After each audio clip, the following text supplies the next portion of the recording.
Hey, everybody, it is Tim Gillette. We're back here with another episode of the Tim Gillette Show. You know, I love this podcast because I get to know or find out about some of the most interesting people in the world. I get to interview them. It's kind of like my one-on-one process where I get to know you by bringing you on as a guest on my podcast. Well, today's guest is someone that I kind of know. We've kind of been friends for a few years. I think we know a few secrets about each other that we don't reveal on camera. I'll just put it that way. We just know that about each other. But we're great friends. I have supported this woman's, I call it a ministry, but if you want to call it a business, you call it what it is. I have supported her long before I knew her. And when we got to be in a mastermind together, I found out how much I really clicked with this woman and how much she is really helping women. And she helps a few guys. Can I say that? She helps a few guys, but she designed her business to help women. And she has been a huge influence to women around the world, as well as to this guy. I'm going to say, been a huge influence to this guy. But today's guest is my good friend, Deborah Kagan. Hi, Deborah. Hi. Hey. Hey. So Deborah, finally, I get you on my newest version of my show. We get to hang out. I know all these things about you, but I'm going to ask you on camera anyway. Well, it's exciting. It is. So first of all, I put the grandest question out today for when I was displaying this today, saying, what is a MOJO mindset expert, a MOJO recovery specialist? And I thought, what a way to break them to go, what is that? What?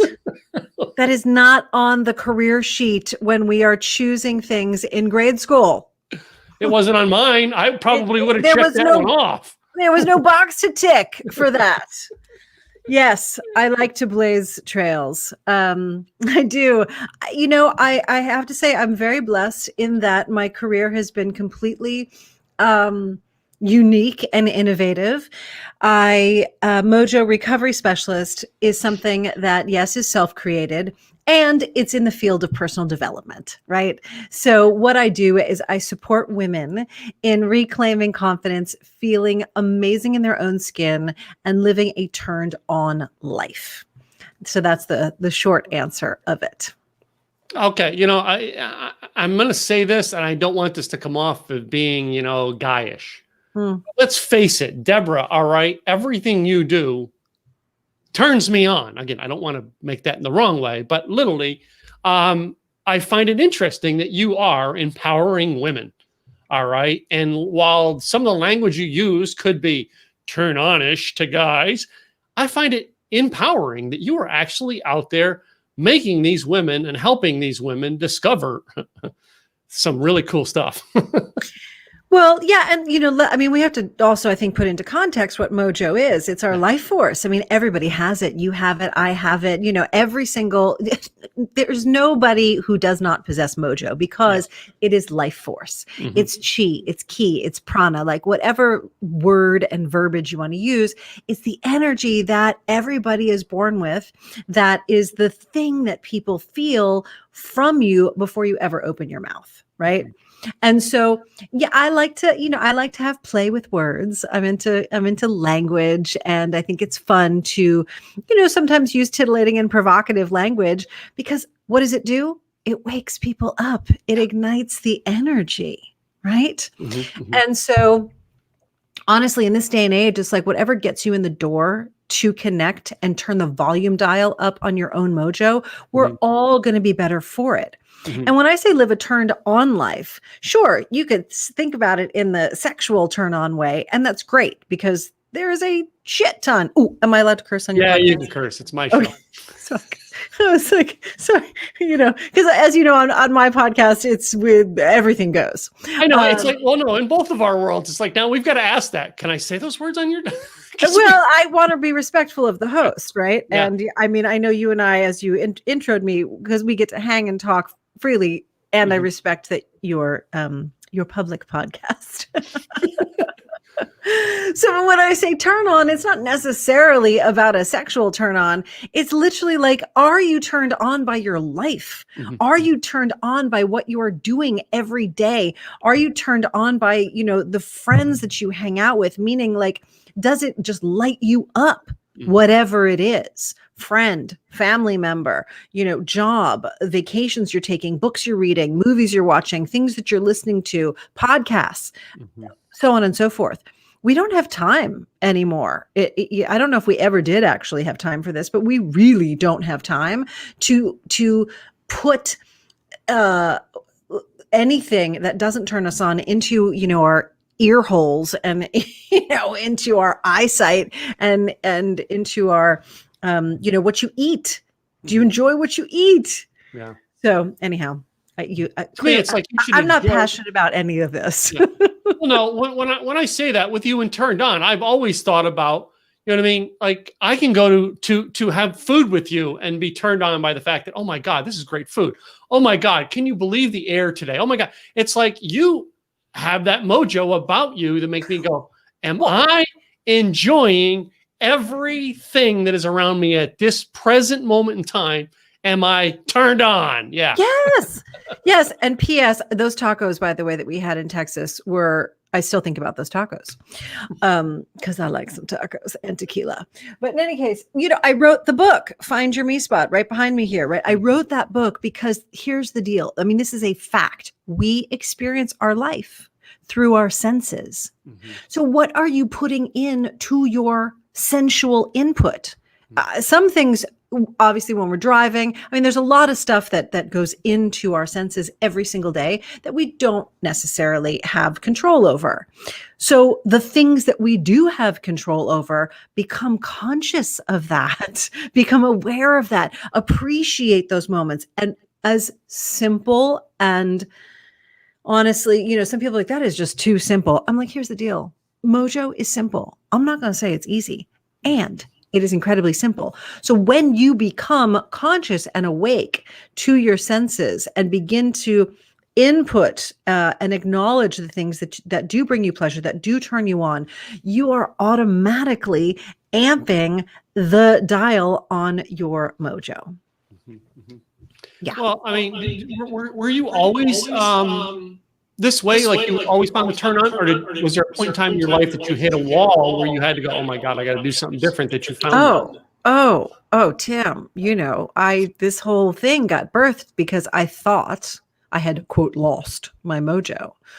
No, I mean, I mean, and I'm very public about all of my history because, I mean, most of my work is built on my own experience and using my own life as the guinea pig for the tools and the practices and the mojo system that got created.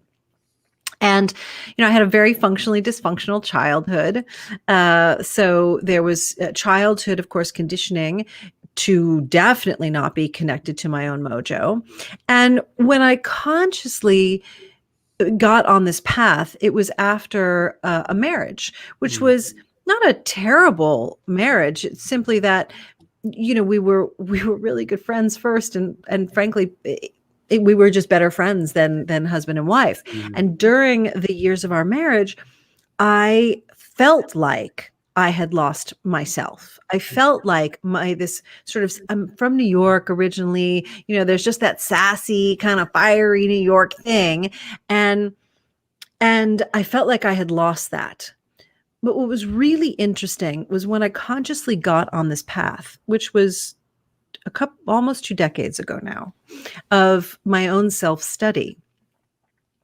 What I realized was even the confidence, the moxie, the mojo that I thought was kind of the way to have it.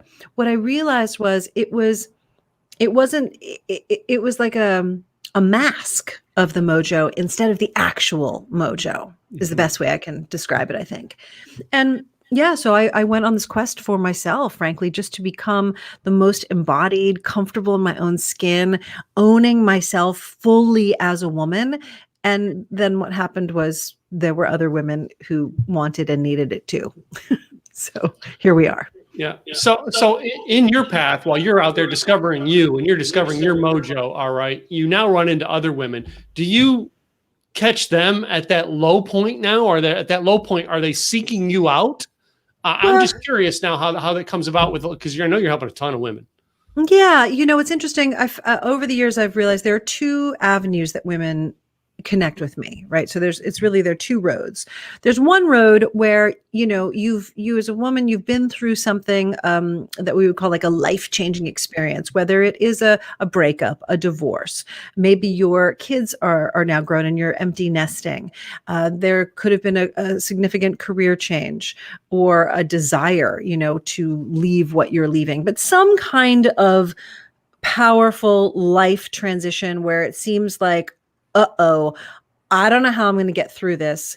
I don't even necessarily know who I am anymore. Help, right? Mm-hmm. Like it feels like the wind has just been sucked out of you, and where is the mojo? So that's the one avenue. The other avenue that women come to me from is, for those of you women who never had a role model, you never had the permission to be a fully alive, sensual, mojo-licious woman, that just wasn't in the realm of anything that was okay for how you grew up and where you grew up. And so those women, and for those of you who are in that camp, you generally find me because then they get to a place as well where they go, wait a minute, there's something missing, or there's something more, and they can't quite put their finger on it. And yet they know that there is this mojo within them. It's not like a conscious knowing yet, but it's like this, it's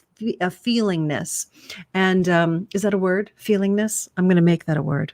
We make our own words. We make our own words. Hey, look, I made up Mojolicious. I've trademarked it. It's my proprietary word. So, but in any case, they have a feeling where it's like, okay, I want that thing and have no idea how to get to it.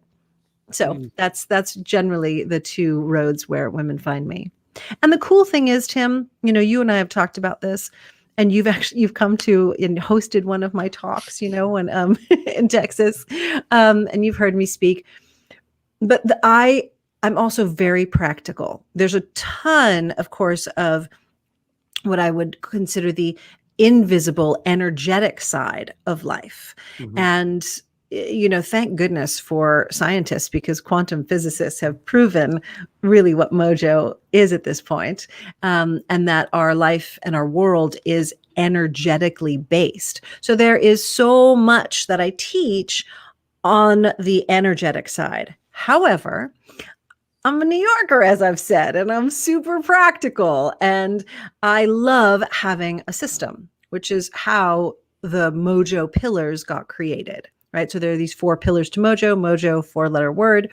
And I share that because it's when like anything, when you have a structure, everything becomes so much easier. Again, I was talking about it's very simple, but when there's that structure, the ease and the grace definitely comes into play. So, yeah. And I know we could spend hours going down this. I know that we could, but one of the things I wanted to talk with you about today, because I noticed, all right, and I'm subscribed, is you got a new podcast out there that's been going pretty strong the last couple months. Yeah, I do. The Real Undressed, which is very much been a passion project of mine. And it's a conversation that I've been having for a long, long time. In fact, the work that I started, which is now the Rock Your Mojo brand, right? There are the events, and there are the Rock Your Mojo programs, and my mentorship program that I run, and all of that. The genesis of that was 11 years ago out of my living room. And I started a group that was called the Pussy Power Posse. So I was a little ahead of my time, as I tend to be, and the world was not as accepting of that phrase and that word. So Rock Your Mojo became, it's what it transformed into. However, the conversation really began about specifically elevating the conversation around spirituality and sex. Because many people think that those are on the opposite ends of the spectrum, right? Spirit and sex. How could that actually, be combined? To me, there's no difference, right? They are, it's one and the same. And so the podcast, The Real Undressed, I get to speak to wonderful leaders in the fields of spirit and spiritual leadership, as well as sex educators. So we've got 2 episodes that happen every week. Tuesdays are what I call my truth and tequila Tuesdays, because as I mentioned, I like my tequila. I like my agave spirit. Yeah. I'm actually I love tequila, but I'm quite fond of mezcal, which also agave. I heard something like tequila makes your clothes fall off. I Really? heard. Really? Huh. You know what? You never drink tequila around me. So I don't know. Now I know. Now I know your trick. But in any case, yes. Maybe you're trying to be a gentleman. I don't know. Oh, right. That. Okay. Well, being a gentleman. Yeah. Southern gentleman. But on Tuesdays, I drop a shorty, as I call it. It's a little shorty episode. It's a solo episode I call Truth and Tequila. And it's great because I get to answer questions from the community. And there's some amazing questions that are, some very sex specific questions, some very spirit and mojo specific questions. So there's a ton of beautiful content that's available on the Tuesday episodes. And Fridays are when you'll hear the episode with me and a guest. So it's been a blast, and I love it so much. And I could talk about, those subject matters every single day for the rest of my life. And I'm sure I will. and for those of you who like that information, check it out. Have you thought about doing, just going down this, Tim and his ideas, have you thought about doing like a pants off podcast? Because you think about it, well, they would really never know if you had your pants on or not. Well, most of my recordings are in the MOJO studio here, so guests do come over, and we do film it. So I would say, other than that, all right, I would do like the mystery things where like we were doing it, and it's like, to me, it's just like one of those things, like 'cause some of your brand has like a mystery to it. Yeah. And that would be like a fun game of mystery. Does she or doesn't she? Am I wearing pants right now? I don't know. It's the whole fantastic video world, right? That we're all in right now in this bizarre era. So, pants, no pants. I don't know. Is this a bear? Oh, yeah. I have a friend in Colorado who basically, she does this podcast every Friday, and we've done it live stream since 2015. And I pop on, and she always wants to say what she always asks. If you're on, she asks, what's on bottom? So you have to get up and show her that you have jeans or whatever it is you have. All right. She's trying to, just trying to get people to show. And I always thought about that with now the Zoom world. And I thought about your podcast, and I'm like, I think it's the undressed thing that made me go there going, that would be an interesting game to play with the audience, kind of like that Glenn Moore shower game he plays anyway.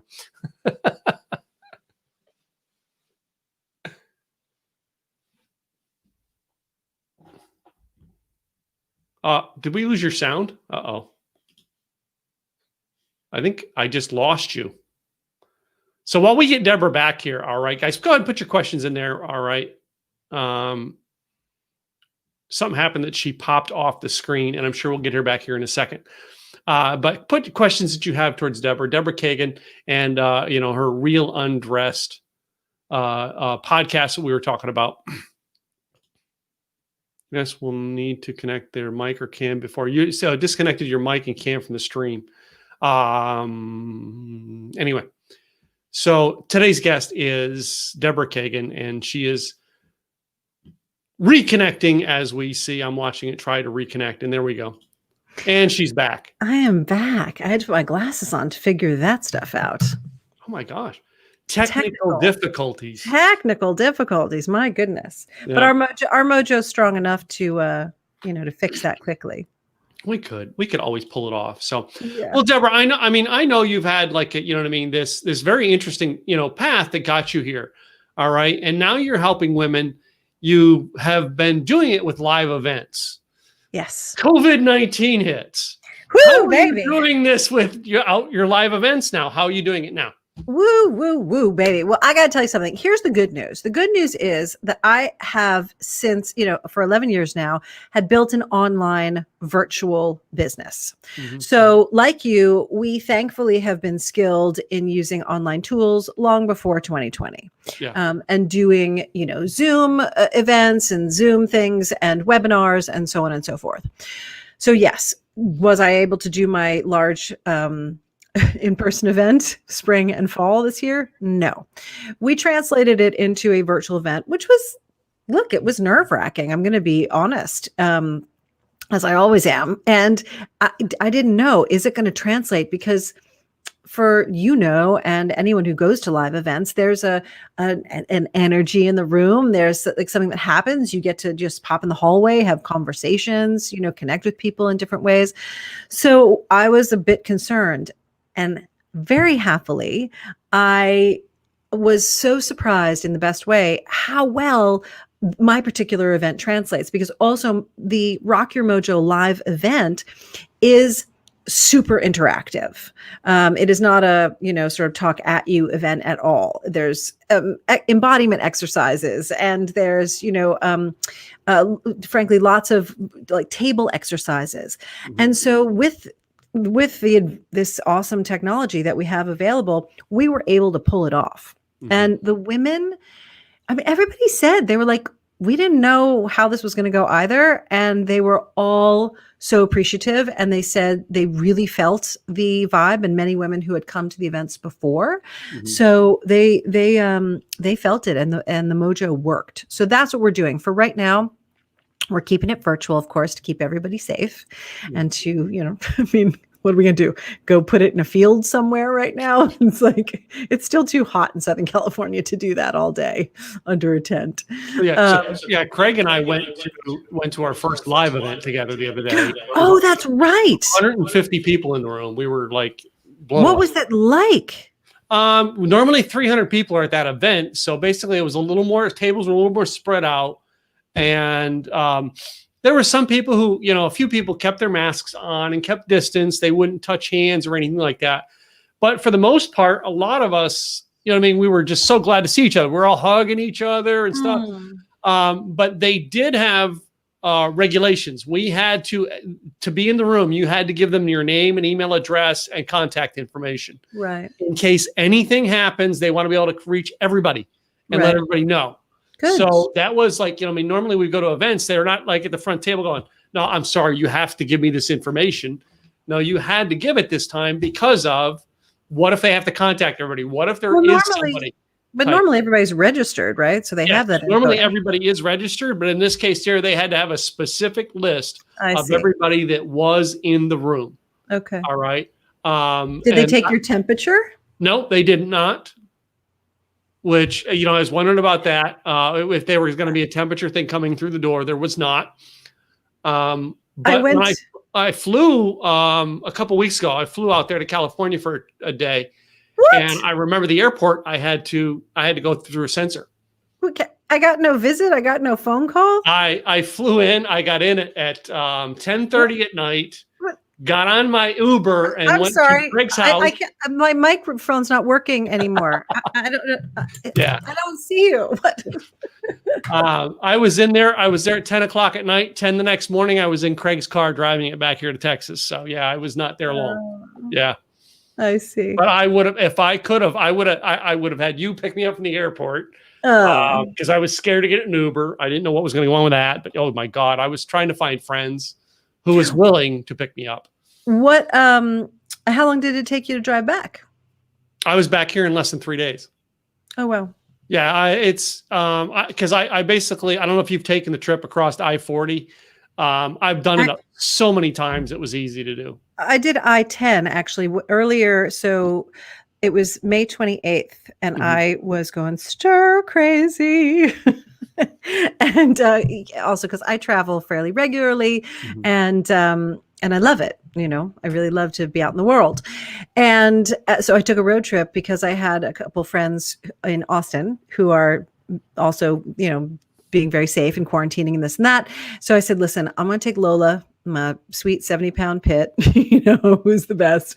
And we've never done a proper road trip. And so drove, and I took it was 2 long days. I drove like 12 and a 10.5 hour day on I-10 to get over there.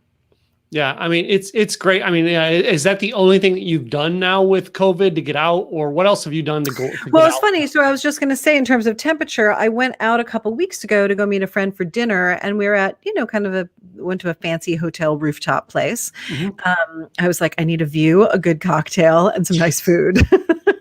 So, and when I walked in, because you walk into the lobby of the hotel and then you get in the elevator, of course, to go to the rooftop. Well, when you walk in, there's a very lovely, proper masked man with his gloves on, who directs you over to this small iPad looking thing. Mm-hmm. And you just walk towards it and it starts to go do, do, do, do, do, do, do, do, and hones in on you and took your temperature. Yeah. So that was, I was like, wow, I feel like I live in Los Angeles and now I officially feel like I'm in a movie.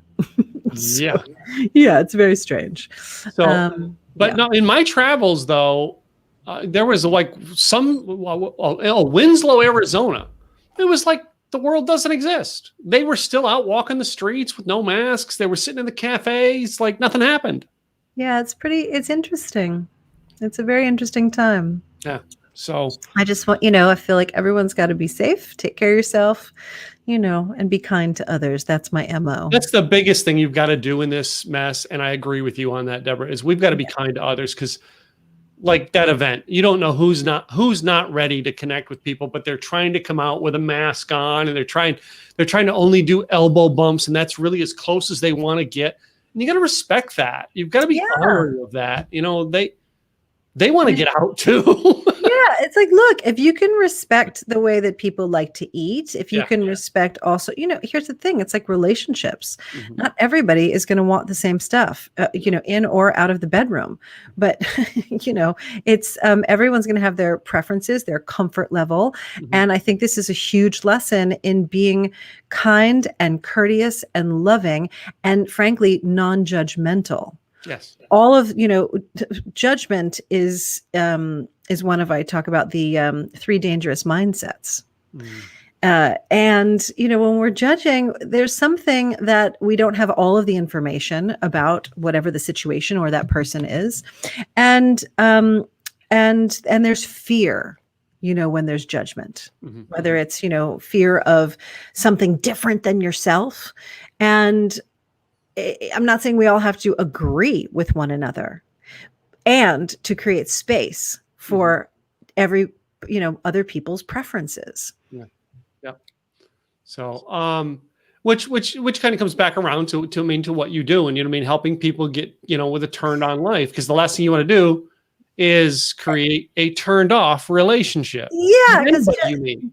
Judgment is not a turn on. And by the way, also, it's like when you live a turned on life, you have the capacity to know who you are, to be confident in who you are, and to allow others to be themselves. Mm-hmm. I mean, listen, if somebody is intentionally going to really harm another person, and I get that we're in a dicey time right now. And some people say if you're wearing a mask, it's going to not wearing a mask, it might harm somebody else. So I get that there's a fine line with all of this in our current time. Mm-hmm. And yet, if you're really not intentionally going out there to hurt other people, it's like, let people have their space, and we don't need to be hating on each other, because that hate is causing more division within self, which of course then creates more division within the collective. Because here's the deal. One of the foundational things that I talk about all the time, and I know you popped onto my Facebook Live just before this, where I was saying it all starts with you. Yeah. Wherever you are, there you are. Mm-hmm. And, so that's why for me, what's most important with the work that I share, it's about creating the individual, creating yourself to be the most mojolicious, the most filled with life force, the most filled with that turn on, because that has ripple effects into every area of your world. And the more people that are in a space of their mojo, the more love and kindness and power and transformation is possible for us all. Agreed. 100% agreed with you. So, well, girl, tell everybody, Deborah, the website that you gave me that you wanted me to, this is for the new podcast, right? TheRealUndressed.com is the podcast site. You can also link up to the live event that's coming up through that site. So you can hear the podcast there. You can check out all my live events. You can connect to my main site there as well. But yeah, I would love for everyone to check out the podcast and hey, rate, review, subscribe. It's a Mojo-licious conversation twice a week. Subscribe. You should subscribe. Yeah. Of course, everything Deborah does, I subscribe to. But anyway. Oh. And wait a minute. And you did, I think you did say last year now you are allowing men into your groups and your events. Is this correct? You know what, Tim? It's interesting. Yes, that was the plan. However, with this kind of, sideways and upside down and inside out year of 2020, that's on hold. Okay. So I just felt like to keep the effort and my focus on women before, really integrating men into the Mojo world is what needed to be for this year. So it's on pause. Okay. But guys, the men can listen to the podcast though. Yeah, right? Of course. The podcast is, for all genders. And I have to say there's a great free meditation that is, again, for all genders that you can get through The Real Undressed as well. So there's a lot, anything through The Real Undressed is absolutely for all genders. Cool. Yeah. I like it. I like the way you're moving, and I like the way you think. All right. Both sometimes you have to think cautiously, and you do it. You seem to have this like intuitive thing to know when to do things and know when to go, ooh, wait a minute. I love that about you. Thank you. Well, intuition, my friend, it lives in the body. And that's one of the things that gets amplified when you have your mojo. Cool. Really listen to that inner voice. Cool. So as we wrap down and or wind up the podcast here, Deborah, I like to close my podcast out with a game I like to call This or That. Okay. All right. I found it, I watched Sammy Hagar do it on TV and I thought, well, I'm cooler than Sammy Hagar. Yes, you are. So I've created a small list. Some of them may be specific to you. Some of them are general that I just want to know about everybody. Okay. I get a little stressed out playing games, but I'm here. I'm doing it. This is a fun game. So trust me, it's fun. Okay. And some of these may have conversations that go with. Fantastic. My first one, I like to ask to find out who the old-fashioned nerds and geeks are, and that is Star Wars or Star Trek? Oh, Star Wars. Star Wars. Like the first round or the... Yeah. No, the original Star Wars, 1970s. Yeah, Star Wars. Yeah. Cool. My next one here kind of goes to you because you're one, shall we say, on top of it chick, and that is, you wearing high heels or boots? Oh, well, I like them both. However, because I do live in Southern California where we have warm weather most of the time, I'm in heels most of the time. Yeah. I do love my heels. Thing, all right, you know what I mean? We got our boots out here, Yes. And I like to see those girls both in high heels and boots. Just saying. When I ride my motorcycle, of course I'm in boots because I ain't wearing no high heel stilettos on my motorcycle. No. No. So how about, would you rather wear a dress or yoga pants? Dress. I like that. Dressed up. My next one here I kind of know, but I'm going to ask for the whole world to know, and that is taco or hamburger. Oh, honey, tacos. I love me some tacos. So, I actually made some really good ones the other night. Yeah. So I know you're dietary, you know what I mean? You're mostly vegan or vegetarian. I eat fish and eggs, but I have not eaten any meat since 1991. Yeah. So some people come in and go, well, if I'm into no meat, what do I do? And I'm like, tacos. Have you not had a good vegan? Vegan tacos. I've had some of the greatest. I'm not vegan. It's some of the greatest vegan tacos out there. I know. They're delicious. And by the way, in breakfast tacos, I'm just going to say my favorite breakfast taco is in Austin, Texas. Veracruz. It's the Veracruz taco. Yeah, I don't know that one. Yeah. Oh my God, it's my favorite. So next one we go to pets, dog or cat?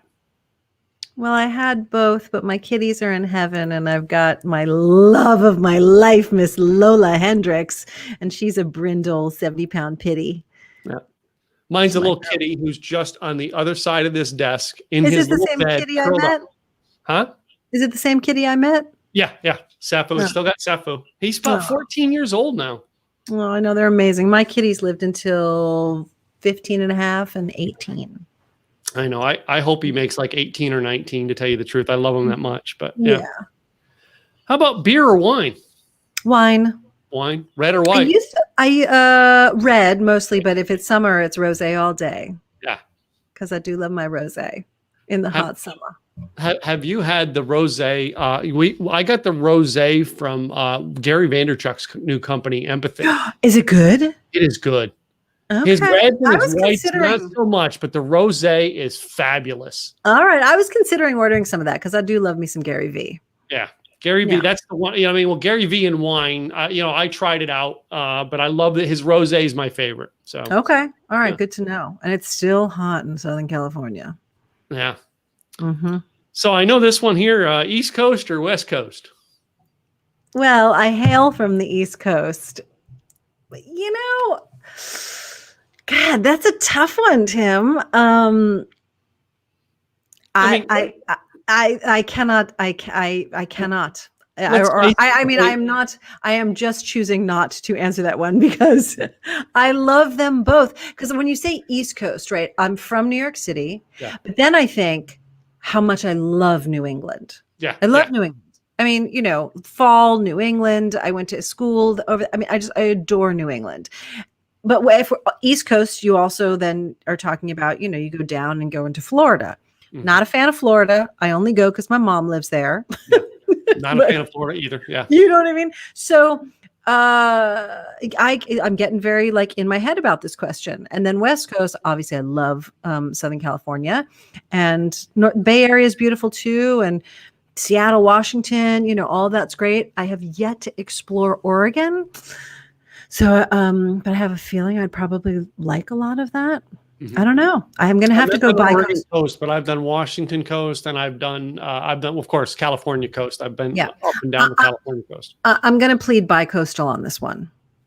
I mean, because this is something. I mean, that's why I said something's going to be discussed. All right, there is nothing better than having a street. Well, you're not meat, but street hot dog or street pretzel in New York City. Oh, so and there's nothing greater than also the street nuts. Those fabulous nuts that you get. Or sipping wine on the California beach. I mean, come on, these are you got to have both. Yeah. I could have said pizza, New York or Chicago. Well.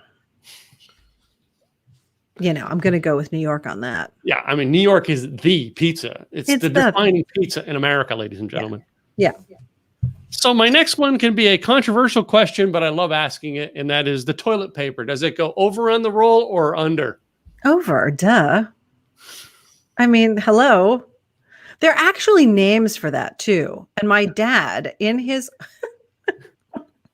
the things you find out. But I went to my dad's office, New York City, a couple, 3-4 years ago at this point. And in so he has his bathroom in his office space. And so I went in there, and there's a little sign that says, to put the toilet paper with the toilet paper over. And I thought, oh, of course, well, I'm his child. So I don't know if that's where that came from, but there was a name for it though, of the style of over or under. Yeah. Which I'm forgetting. So anyway, somebody Google that. This question has been one of the interesting ones throughout the year of doing my podcast, because I've gotten people who are like the calmest people during the whole podcast. And then you ask that question and the fangs come out. Well, is there a majority either way? Majority over, but I mean, to me, the stories from asking the question are more hilarious than anything. Well, and what about you? Are you over or under? Mine's okay. I'm a guy. All right. The downstairs one is over because it's Gwen's bathroom. Yeah. My upstairs bathroom. All right. Just so you know, it's also the only room in the house not remodeled when we redid this house. So the toilet paper is sitting on top of the roll. It's just sitting. Yeah. All right. It's my office. I'm the other person who uses that bathroom. But my question is, so when it's fixed, though, which way? I'll probably do over because that's the way Gwen taught me to do it in this house. All right. Let's face it. She's the boss of this house. You know that, right? I get it. Well, of course. Of course. So my last one here, I normally ask it one way, but I decided to go a different way because of you today. Normally I would say boxers or briefs, but I'm going to say granny panties or thong. Seriously? Do we even have to ask that? I'm like, really? Yes, really? On my questions of this or that. I usually would never insult a host. But I feel like that goes without saying. Or, by the way, maybe it's neither. I'm just saying. And ladies and gentlemen, there go the questions. I have stunned Tim Gillette into silence, everybody. You see why they're such fun. Normally I say the boxers are briefs and I usually pull it, but I'm like, man, I've got to do this with it. I just had to go that route with you. Are there a bunch of guys who still wear actual boxers? The most common question I get is boxer briefs. Right. Okay. Yeah. I'm like, because I feel, it's interesting. I feel like boxers are the granny panties of men. Yes. Right? So, yeah. Okay. Well, which do you prefer to see your man in, boxers or briefs? Boxer briefs. Right? But it depends on, it depends on also his physique, because briefs aren't bad. Personally, when it comes down to viewing that far, I'd rather she had nothing on. But that's my opinion. Yeah. Okay? And by the way, again, because it's like, well, maybe it's none. Yeah. Yeah. So how did we wound up here, Tim Gillette? I told you I have fun on my podcast. Oh my gosh, you're hilarious. I love it. So do me a favor, let everybody know, you know what I mean, both the audio and the video, your website one last time so they can get a hold of you, Deborah. Sure. Check out therealundressed.com. That's REALUNDRESSED.com. Well, therealundressed.com. And that's where you can get all access to the podcasts. They're all posted there. But of course, if you're an Apple podcast person, definitely check it out on Apple Podcasts or whatever your favorite podcast listening platform is, and give it a rating, give it a review, say hello, and please feel free, everybody, to submit a question for the Truth and Tequila episodes. I answer listeners' questions, and I would love, you can be anonymous, by the way. Plenty of people who send in anonymous questions, but send in your questions, because it's important to have this conversation around spirituality and sex, and so we can normalize it and really reduce the level of shame, because shame is an anti-mojo situation. Yes. Right? So we want you in your fullest mojo possible. I appreciate you coming on today and sharing your message and spending time with our audience today. Thank you as always, Deborah. Oh, I really appreciate you. Thanks for having me on. You bet. So to you, the listener, go to therealundressed.com. Check out my friend Deborah Kagan. Check out her podcast. Listen in. Tune into some of her stuff. You're going to realize why her and I have been friends, and why I was overjoyed to be friends with her, and how much she has actually got a heart to help people. All right. And really is helping wonderful ladies and some men answering some of life's difficult questions. I'm Tim Gillette with The Tim Gillette Show, and we'll see you next time with another episode. Until then, have a good day.